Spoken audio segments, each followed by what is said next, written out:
各位朋友，2026新年快乐！欢迎来到查理斯木。就在跨年之夜，社交媒体巨头 Meta 宣布完成对 AI 新贵 Manus 的收购。据多家媒体报道，扎克伯格这次狂砸了20亿美元以上，仅次于收购 WhatsApp 和 Scale AI，是 Meta 史上第三大的并购。那么，这笔重磅交易能否让 Meta 在企业级 AI 应用端硬刚谷歌、微软和 OpenAI？很多粉丝在问 Meta 的股价今年能不能站上800美元？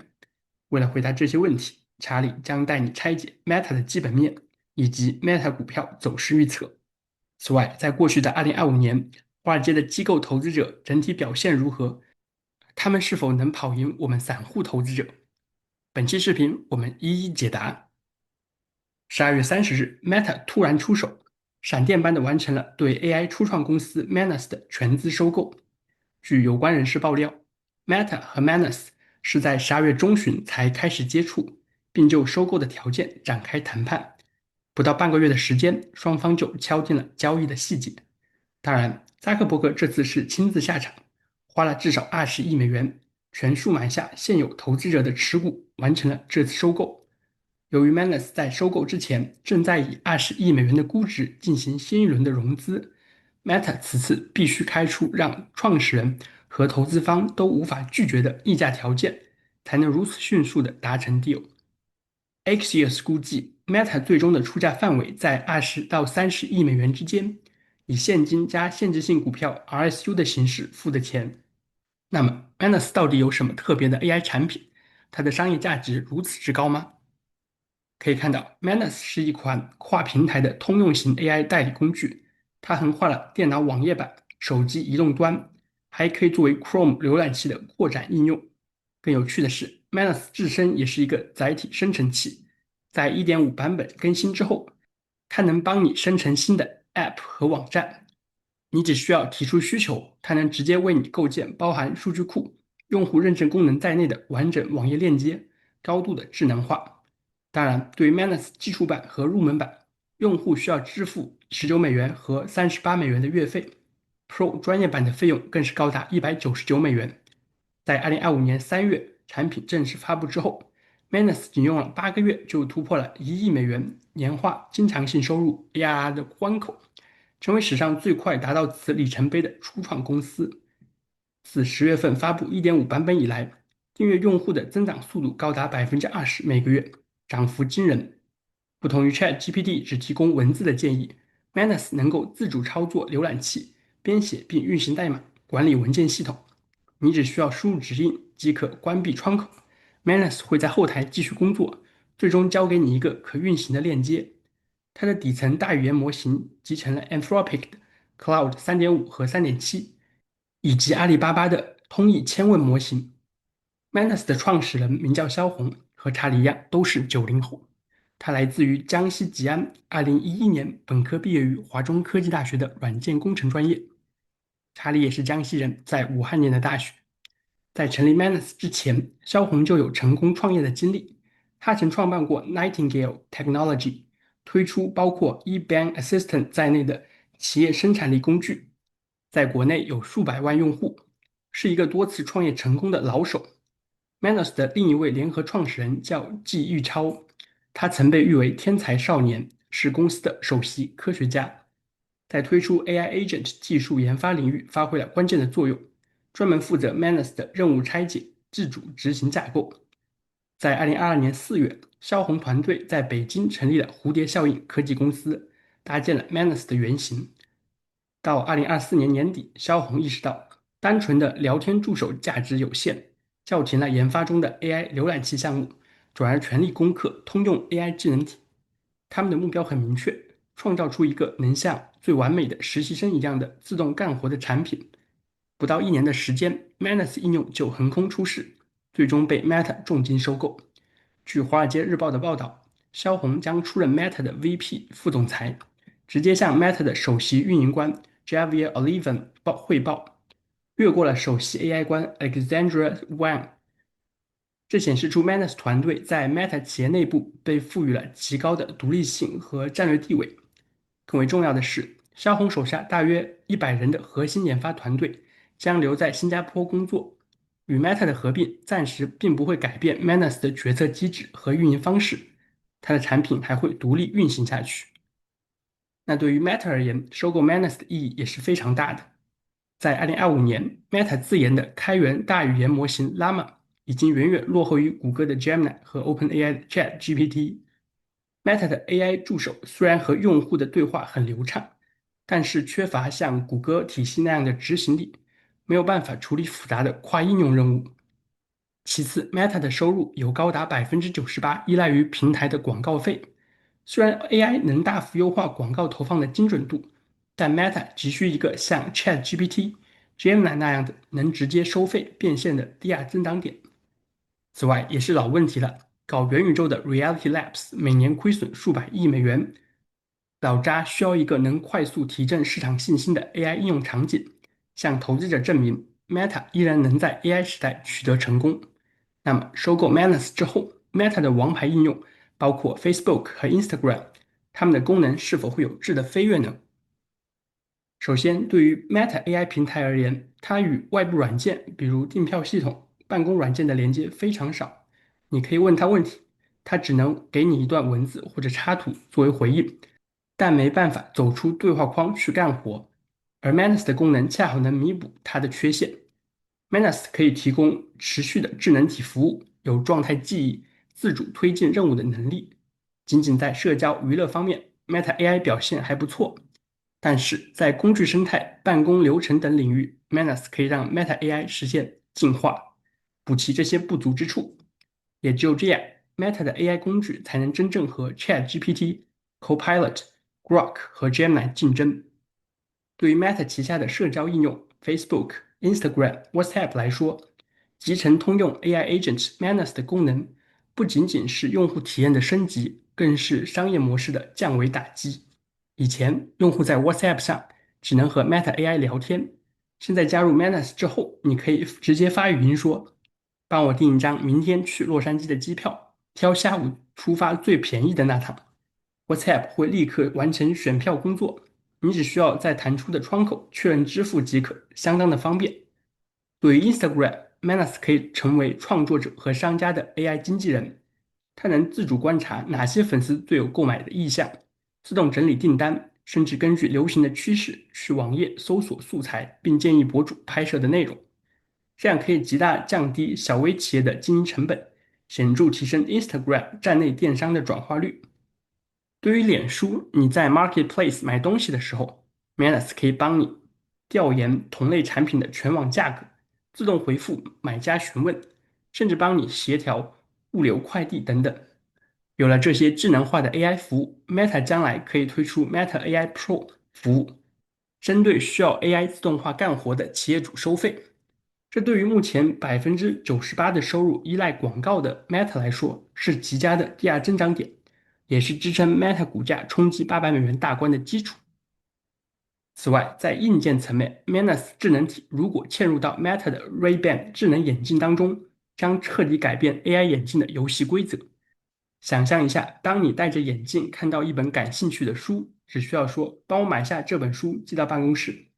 Manus 会通过其内置的虚拟操作能力，自动打开电商 APP 下单，选择默认地址并完成支付。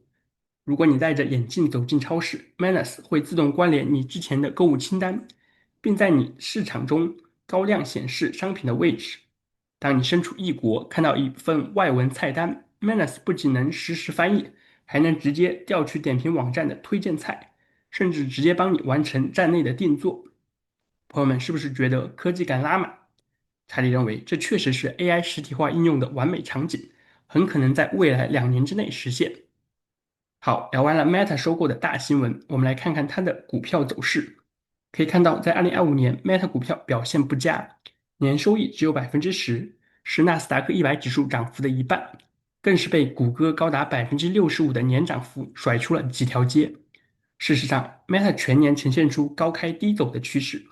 不知道大家还记不记得，在25年开年阶段，Meta 是最亮的那颗星，它的股价从1月16日一直涨到了2月14日，连涨了20个交易日，创造了公司历史上最长的连涨记录。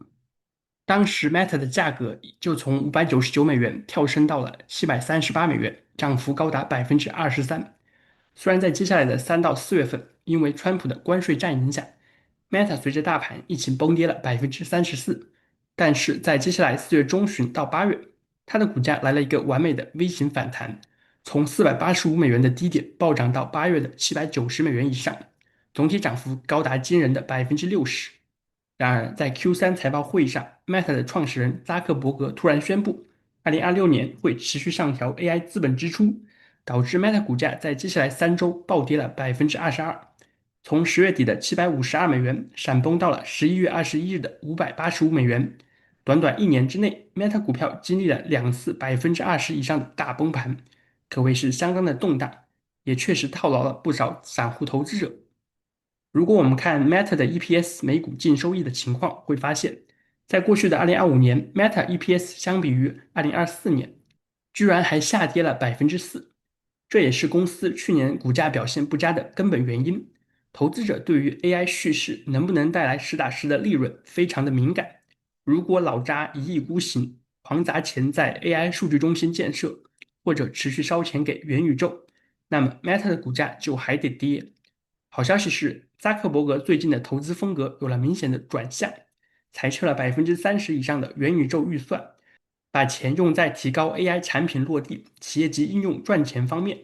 这个就让华尔街非常的开心。Meta 的股价也从590美元缓步上涨到了现在的660美元附近。机构分析师预测，在2026年，Meta 的 EPS 会有高达30%的惊人涨幅，是标普500指数平均12%EPS 增速的2.5倍。到了2027年，公司也还能维持12%的平均 EPS 增速，相当的稳健。当然，这组数据没有考虑到 Meta 斥资收购 Manus 的动作，但是以公司高达1.6万亿美元的体量来看，花20多亿买小公司，对于 Meta 而言，就像我们普通人买一台 iPhone 手机那样，对整体的财务状况不会有太大的影响。在这里，查理为朋友们展示了 CI 人工智能投资系统对于 Meta 股价的分析。可以看到，系统以20到30倍前瞻 PE 的估值测算出 Meta 股票在2026年的交易范围将出现在596到894美元，中位745美元。到了2027年，Meta 股价的范围很可能进一步提升至672到1008美元，中位840美元。我们现在的市场价是660美元，依然非常接近633到650的较强支撑区域。CI 系统认为，在市价附近建仓买入 Meta 是非常不错的选择。随着公司在2026年2月份发布25年第4季度的财报，以及对于2026年整体营收的展望，我们有机会看到 Meta 的股价重新突破700美元，站上720到750美元的右侧区间。查理认为，如果华尔街抓住 Manus 智能体这个 AI 应用题材炒作 Meta 的股票，我们甚至有机会在2026年第2季度看到 Meta 股票突破800美元，创造新的历史新高。查理的 CI 投资组合目前依然持有占总资金高达45%比重的 Meta 股票，它是我的第一大持仓股。除此之外，我还握有美图秀秀 Metro 带2倍杠杆的 Meta 股票类 ETF，占了3.9%的仓位，是我的第6大持仓。查理预计会持续持有 Meta 的股票，直到它创造新的历史高点，再考虑逐步止盈，换仓到其他股票或者指数类 ETF 中。如果您想第一时间追踪 CI 投资组合的动态，欢迎加入频道会员。您会在会员专属帖子中获得实时更新的交易细节，还有会员专属独家抢先看的权利。CI 投资组合在2025年实现了高达31%的年化率，是标普500指数年化率的2倍。这张图显示了华尔街的机构分析师对 Meta 股票的看法。可以看到，有61位分析师给出了1年后的目标价格，最高的居然给到了1117美元，最低的也有610美元，平均目标价达到了836美元，比市场价高出了27%。总共有71位分析师给出了 Meta 股票的评级，有高达91%的分析师给出强烈买入或者买入，剩下9%的分析师给出持有。居然没有分析师给出卖出的建议，这表明机构也是相当看好 Meta 的走势。查理担心和谷歌在2025年的一骑绝尘类似，如果 Meta 在今年能够推出 AI 智能体的应用变现的成功案例，那么重仓了 Meta 的机构投资者可能在长达半年的时间之内，逐步把它的股价从现在的$660暴拉到$900以上。我们就拭目以待吧。在短期的目标还是先站上$720到$750的右侧支撑区域，然后再逐渐上攻。已经买入 Meta 的朋友们，我们坐稳扶好即可，不需要做波段套利交易，因为容易卖飞。好，聊完了 Meta，我们来看看美股大盘的情况。在2025年的最后一个交易日，排名前14的美国大公司居然全数下跌，没有一个上涨。但好消息是，巨头股票的跌幅都很轻微，跌幅最大的特斯拉也只单日下跌了1%，极其的温柔。美股市场的成交量也很低，表明大多数机构还在休假，并没有回来上班。那回顾2025年，标普五百指数呈现出一个完美的 V 型反弹的走势。在25年1月到2月，川普刚刚就任美国总统，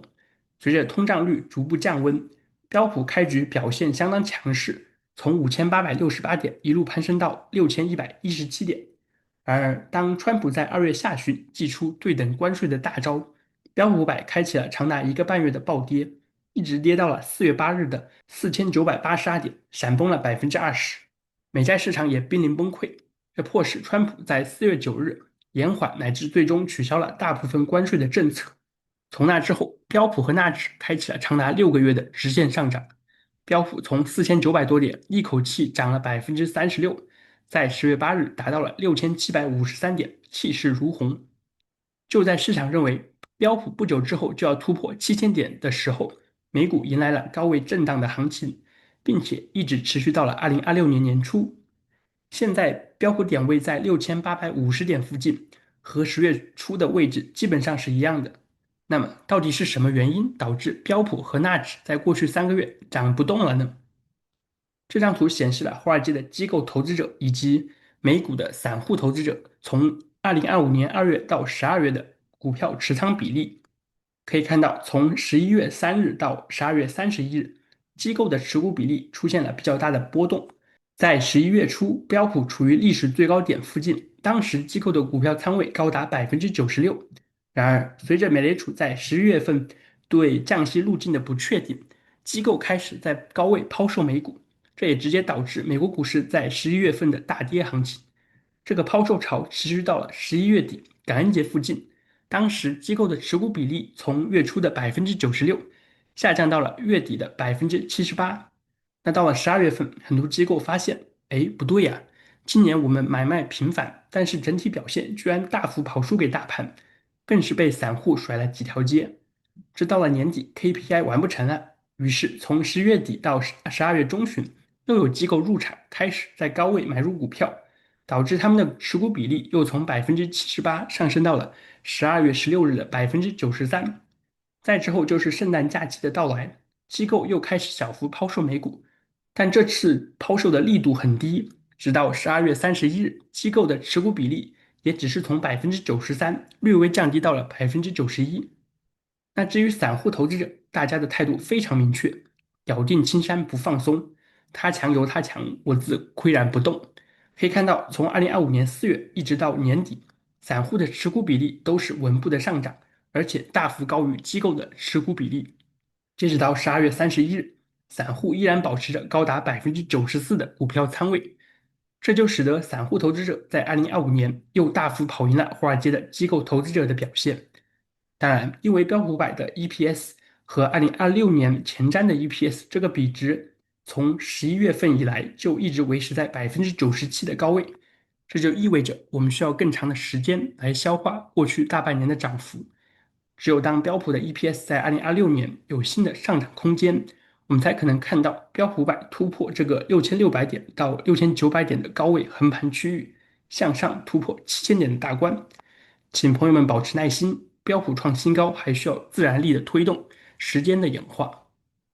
这张图展示了华尔街的对冲基金，也就是那些主动抛售甚至做空的机构，在2025年的整体表现。非常不幸，过去一年的大幅震荡，让对冲基金的表现很惨淡。